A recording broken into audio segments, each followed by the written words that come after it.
தாவேகா தலைவர் விஜய் தேர்தல் வியூக வகுப்பாளர் ஜான் ஆரோக்கியசாமியுடன் ஆலோசனையில் ஈடுபட்டிருக்கிறார்.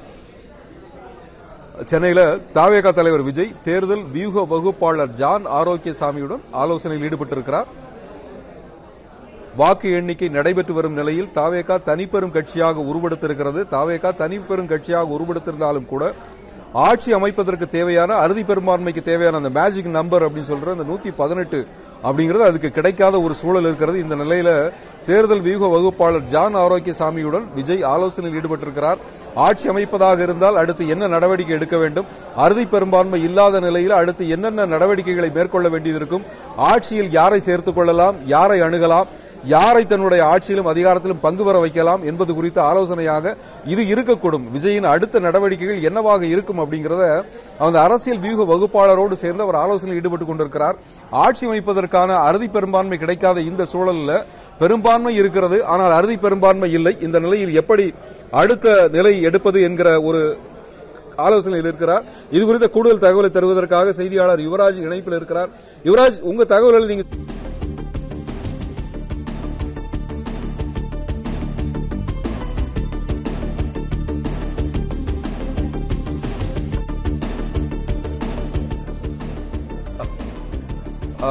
தாவேகா தலைவர் ஆலோசனையில் ஈடுபட்டுக் கொண்டிருக்கிறார். இது குறித்த கூடுதல் தகவலை தருவதற்காக யுவராஜ் இணைப்பில் இருக்கார். யுவராஜ், உங்க தகவல்களை நீங்க பதிவு செய்யலாம். வணக்கம்.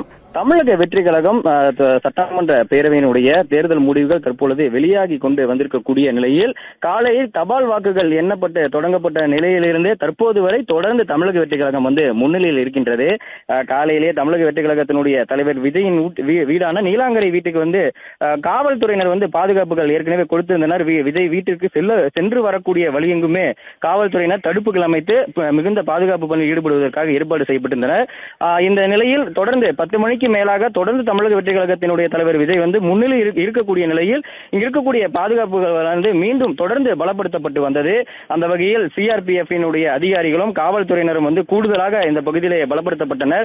தொடர்ந்து இந்த பகுதியிலே நடைபயிற்சி சென்று வரக்கூடிய பொதுமக்களும் தடுத்து நிறுத்தப்பட்டு மாற்று வழியிலும் அனுப்பப்பட்டிருந்தனர். சாலை முழுவதுமே காவல்துறையினர் பாதுகாப்பு பணியில் ஈடுபட்டிருந்தனர். அதே போன்று பனையூரில் இருக்கக்கூடிய கட்சியினுடைய அலுவலகத்திற்கும் காவல்துறையினுடைய பாதுகாப்பானது கூடுதலாக ஏற்பாடு செய்யப்பட்டிருக்கக்கூடிய நிலையில் அங்கே ஒரு சில கட்சியினுடைய நிர்வாகிகள் பாதுகாப்பு கொண்டாட்டத்தில் ஈடுபட்டு வருகின்றனர். தற்பொழுது நீலாங்கரை இல்லத்திற்கு கட்சியினுடைய தலைவர் விஜய்க்கு ஆலோசனை வழங்கக்கூடிய அரசியல் ஆலோசகராக இருக்கக்கூடிய ஜான் ஆரோக்கியசாமி, அவருடைய மேலாளர்கள், நண்பர்கள் என அவர்களுடன் விஜய்